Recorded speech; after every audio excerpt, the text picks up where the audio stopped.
Assalamualaikum warahmatullahi wabarakatuh. Waalaikumsalam warahmatullahi wabarakatuh. Perkenalkan, nama saya Gadis Kelahiran Putri Nuhida dengan 3 digit NIM terakhir 089. Di sini saya akan mempresentasikan tentang implementasi program anti perundungan di sekolah dasar. Untuk pengertiannya, di sini perundungan merupakan perilaku yang dilakukan untuk menyakiti atau membuat orang lain tidak bahagia.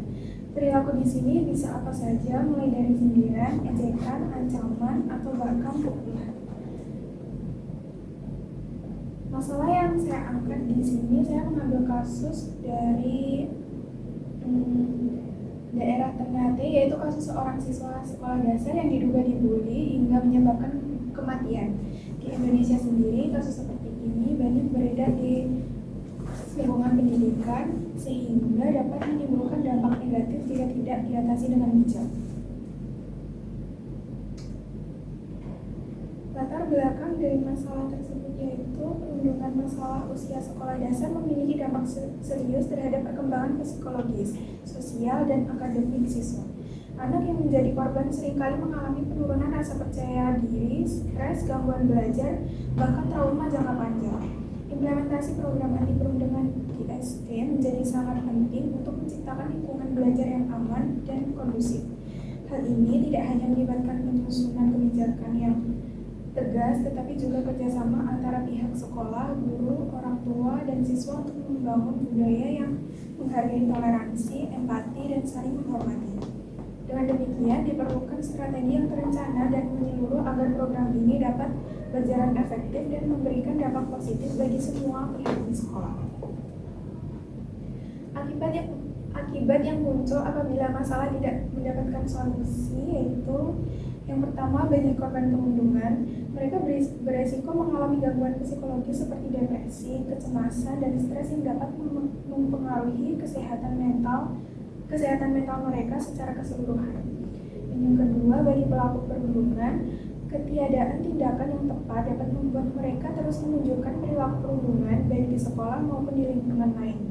Yang ketiga, sekolah yang gagal menangani perundungan juga berisiko kehilangan kepercayaan dari masyarakat yang dapat mempengaruhi reputasi dan keberlangsungan institusi pendidikan tersebut.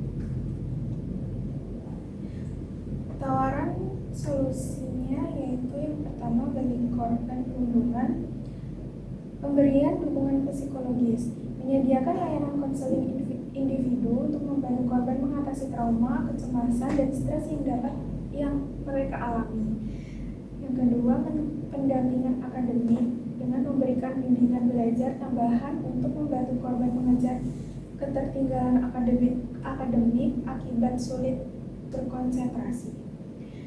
Yang selanjutnya, bagi pelaku perundungan, yang pertama, mengadakan konseling untuk pelaku, konseling perilaku, melibatkan pelaku dalam program konseling untuk mengubah perilaku agresif dan mengembangkan empati. Yang kedua, pendekatan edukatif dengan memberikan edukasi kepada pelaku tentang dampak negatif perundungan terhadap korban dan dirinya sendiri. Yang selanjutnya, bagi lingkungan sekolah, program anti perundungan dengan mengimplementasikan program pencegahan seperti kampanye toleransi, pelatihan anti bullying, dan pendidikan karakter untuk seluruh siswa.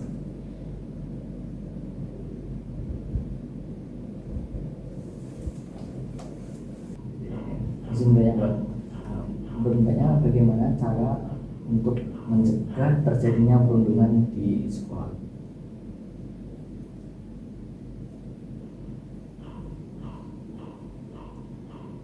Yang pertama, mungkin dengan memberikan pelatihan kepada guru, staf, atau karyawan lainnya yang ada di sekolah itu tentang cara mengenali gimana perundungan itu, terus kayak cara mencegahnya juga,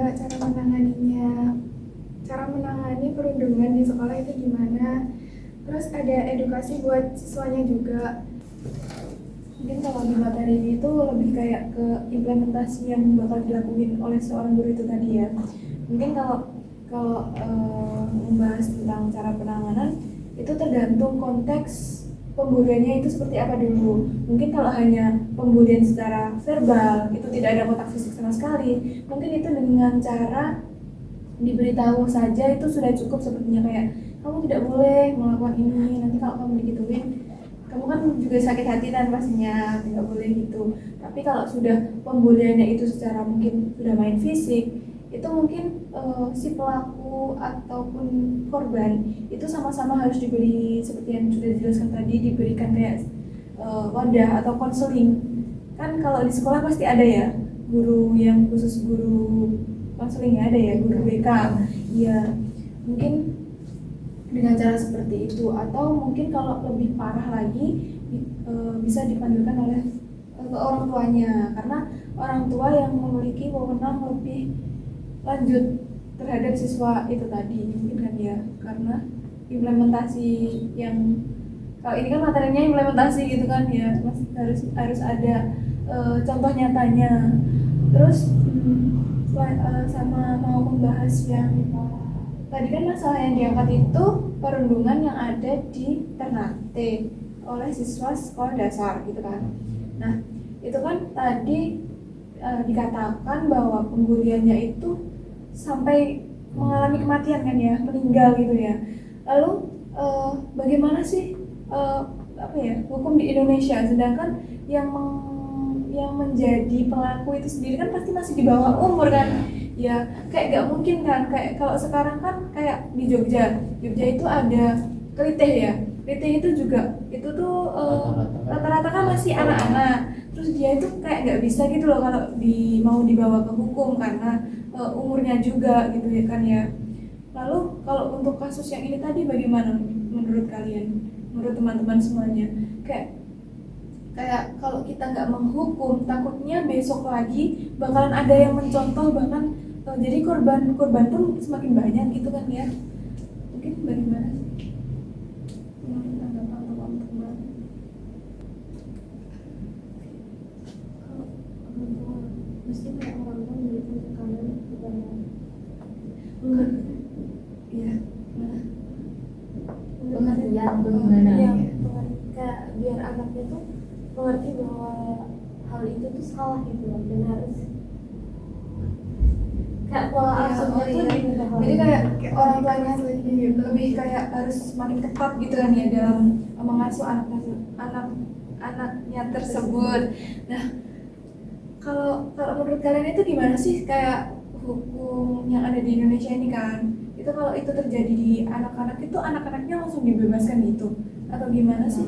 Itu sih kayak kalau aku sempat pernah dengar hukum pidana anak itu kalau nggak salah juga ada sih, tapi untuk kayak batasan umurnya gimana atau prosesnya gimana masih kurang tahu kalau itu. Iya kan? Sebenarnya sepertinya di sana juga diberikan pelatihan agar tidak mengulangi kesalahan yang itu. Kalau yang pernah saya dengar ya, di sana juga ada sekolahnya gitu.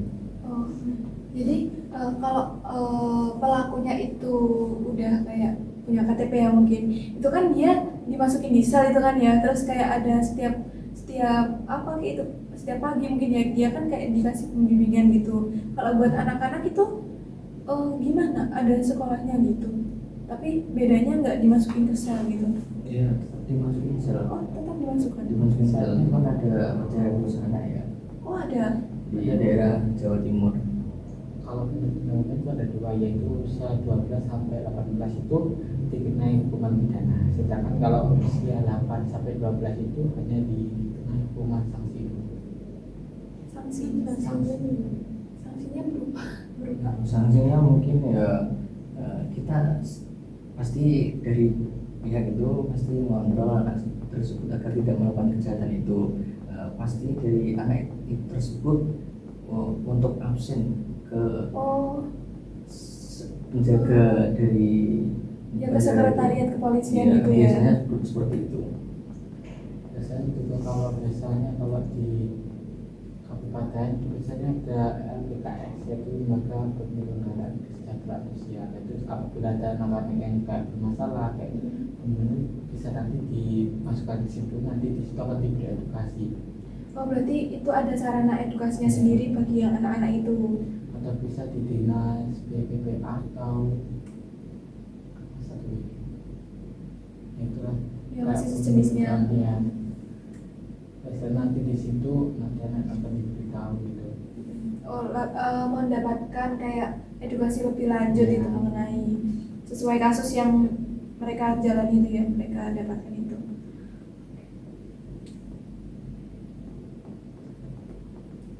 Semua program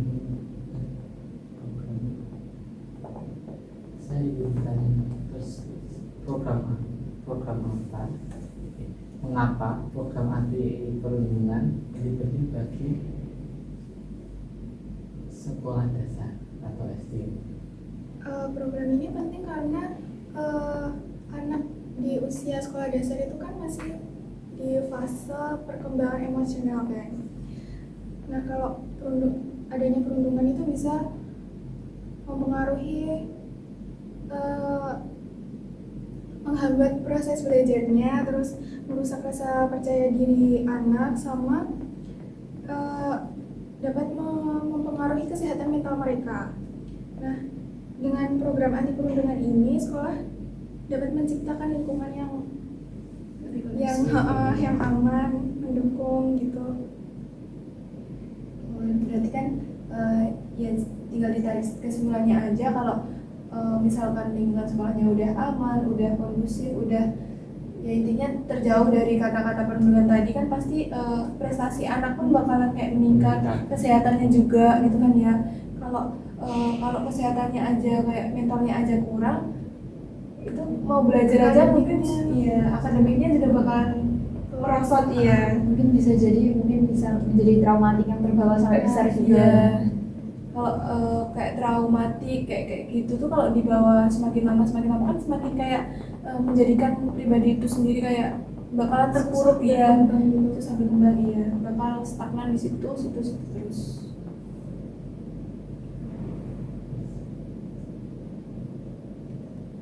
Sudah, apa kayak ada yang mau dibahas lagi?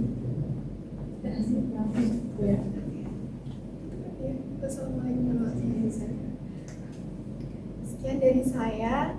Mohon maaf apabila ada salah dari saya. Terima kasih. Wassalamualaikum warahmatullahi wabarakatuh. Waalaikumsalam warahmatullahi wabarakatuh.